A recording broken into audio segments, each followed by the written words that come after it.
बड़ी विचित्र लेते हैं। पशुपतिनाथ का व्रत करने गए, 6 दिए नीचे रखे, भूल से 6 ही जला दिए। पशुपतिनाथ का व्रत करने गए, मालूम पड़ा घर में माचिस छूट गई और मंदिर में माचिस मांग कर अपने दिए को जला रहे हो, व्रत नहीं लग सकता, व्रत नहीं लग सकता। शिव महापुराण में पशुपतिनाथ के व्रत में तो यहां तक लिखा है कि अगर बेटी मायके में पशुपतिनाथ का व्रत कर रही है तो ससुराल में जिस घर में उसको दिया गया है, कन्यादान हुआ है, उस घर के अन्न से या उस घर के धन से पशुपतिनाथ का व्रत करे। मायके के अन्न और धन से पशुपति व्रत भी नहीं होगा। आप किसी के यहाँ रिश्तेदार में गए हो, शिव महापुराण की कथा में पशुपतिनाथ के व्रत का विधान बताया कि आप किसी के घर में गए हो और आपका पशुपति व्रत है, तो शिव पुराण की कथा कहती है शादी में गए, फंक्शन में गए, कहीं कार्यक्रम में गए, आप उस व्रत को मत करो, छोड़ दो, अगले व्रत को करना। पर किसी के यहाँ के अन्न से, किसी के यहाँ के सामान से पशुपति व्रत नहीं करना। कितना सुंदर बात आज लोगों के समझ में आई है। क्या पहले तुम शंकर जी को मंदिर में जल नहीं चढ़ाते थे? बोलो, जम के बोलो जरा। चढ़ाते थे कि नहीं चढ़ाते थे? जम के बोलो जरा। चढ़ाते थे। शिवरात्रि या सोमवार को शंकर के मंदिर जाते थे कि नहीं जाते थे? जाते थे। जल चढ़ाते थे? चढ़ाते थे। अब तुम जल चढ़ाते थे, मंदिर जाते थे, पूजन करते थे, आराधना करते थे, सब कुछ करते थे, फिर भोले बाबा क्यों नहीं सुनता था? और जब से तुमने शिव महापुराण की कथा सुनना चालू करी, 1 लोटा जल चढ़ाते हो और भोलेनाथ जी तुम्हारी सुन लेता है। उसका कारण क्या है? कारण क्या है?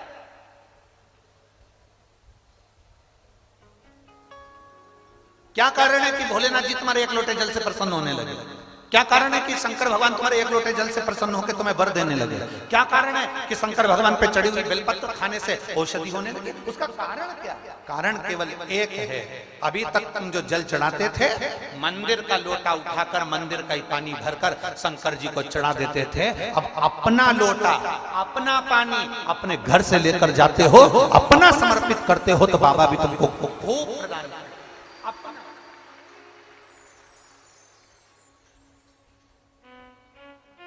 दे रहे हैं ना। अब ऐसे तो तुम मंदिर में जाओ, मंदिर का लोटा उठाओ, जिसने लोटा रखा होगा उसमें 25, 30, 50 रुपए तो खर्च हुए होंगे। बोलो तो जरा जम के। वहां का पानी भरते होगे तो वो जो खड्डा खोदा होगा, बोर लगाया होगा, कुआं खोदा होगा, बावड़ी खोदी होगी, किसी ने तो पैसा खर्च करा होगा। जरा जम के बोलो। अब पानी भी किसी दूसरे का, लोटा भी किसी दूसरे का, और तुमने उठाया और ले जाके 2-4 लोटा टुंडेल दिया और सिर पे पल्लू लेके हर हर महादेव। महादेव समझ गए पक्की बेवकूफ बना रही है। इससे फल नहीं है, इससे आनंद नहीं। भगवान भी सोचेगा फिर आई काय को, खा लिया, आ गई लोटा मंदिर का। बोलते जाओ जल्दी जल्दी। पानी मंदिर का, महादेव मंदिर का। इसीलिए कभी कभी भगवान फिर तुम्हारी चप्पल चोरी करवा देता, इसी चक्कर कि अरे यो कंजूसड़ी। भगवान भी कहता है कि अब जा। और जो मंदिर के बाहर गई, उर्रा वाला, ए ताऊ, ए ताऊ। ताऊ बोले क्या? चप्पल कहां गई? तो ताऊ बोला मैं तेरा क्या नौकर, चप्पल देखूं तेरे, तू ढूंढ। नहीं मिली। 3 दिन तक डिप्रेशन में चली। अब नहीं जाऊंगा। सियोर वाले महाराज ने कहा था जल चढ़ाना, मुझे क्या मालूम था कोई मेरी चप्पल चुरा के ले जाएगा। सियोर वाले महाराज ने कहा था घर से लोटा लेकर जाना, पानी भर के ले जाना, शिव जी को चढ़ाना, भगवान देव अधिदेव महादेव कृपा करेगा। पर तू जल तो चढ़ा रही थी पर तेरा ध्यान जल में नहीं था जो दरवाजे पे छोड़ के आई थी, उस पे ध्यान। ए मेरी जीजियों, सिरसा वाली, तारा बाबा की कुटिया में बैठ के कथा सुन रही हो, आसक्ति रखकर कथा बिल्कुल मत सुनो, एकदम अड़भंग। आज हम गोविंद जी से पूछ रहे थे, गोविंद जी आप शाम के समय यहाँ इतने शिव भक्त आए हैं, रात्रि को पंडाल में रुकते हैं, सब भजन गाते हैं, खूब झूमते हैं, खूब नाचते हैं। सिरसा वालों का सौभाग्य है, तुम जितने पुरुष दुकानों पर बैठते हैं, हम उनसे निवेदन करेंगे अगर तुम दिन में कथा में नहीं आ सकते तो रात में आकर इन शिव भक्तों का दर्शन जरूर करना। रात में आओ, शंकर के इन भक्तों का दर्शन करो। और जितनी भजन मंडलियां यहाँ पर रहती हो पूरे सिरसा में, माताएं ढोलक बजा बजा के, रात को आओ, 2 घंटा ढोलक मंजीरा बजा के बाबा के इन भक्तों के साथ भजन करो। डीजे वाले डीजे, बैंड वाले बैंड बजाओ, ढोल वाले ढोल बजाओ, क्योंकि ये शिव महापुराण की कथा कोई साधारण नहीं होती। जितने दिन तक शिव पुराण जिस जगह पर होती है उतने दिन तक मेरे 12 ज्योतिर्लिंग और कैलाश पर्वत वहां विराजमान रहते, विराजमान रहते उतने दिन तक। और तुम्हें 7 दिन में से 1 या 2 दिन मेरे भोलेनाथ तुमको ऐसा महसूस कराएंगे जैसे हल्की हल्की पानी की बूंदें गिर रही है, ठंड लग रही है, ऐसा लगेगा कोहरा गिर रहा है, बादल छाए हैं, ऐसा महसूस होगा जैसे हम कैलाश पर्वत की यात्रा कर रहे हैं, केदारेश्वर और केदारनाथ, और हम अमरनाथ जा रहे हैं। 7 दिन में दर्शन करा, 7 दिन लीला का दर्शन वो करा।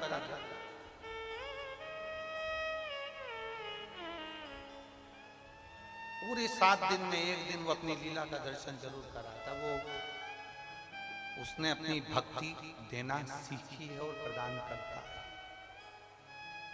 कभी ना सुनता। शिव सुनते हैं, आपका अपना पानी का लोटा हो, अपना हाथ में अपन जल लेकर जा रहे हैं, सारी समस्या का हल बोल बम का नारा है। हम जब बाबा के दरवाजे जा रहे हैं तो वो सुनेगा। और मेरे भोले तेरा सहारा है, मेरे भोले तेरा सहारा है, मेरी नैया का तू किनारा है, मेरी नैया का तू किनारा है। मेरे बाबा मैंने पुकारा है,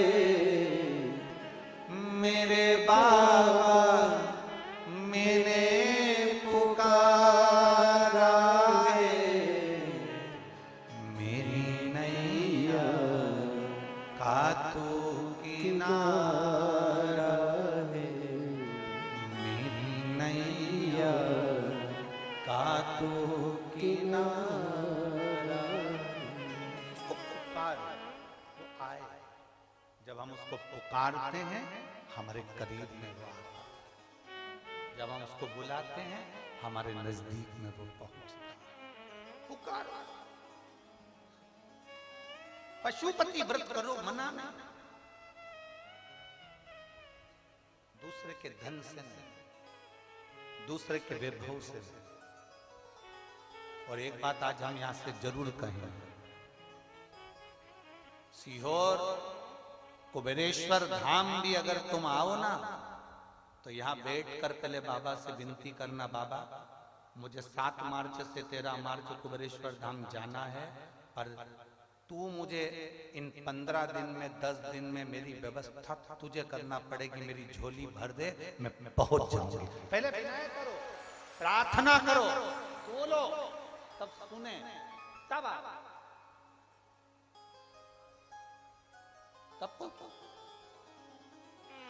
अब विनय तो करो, अब बोलो तो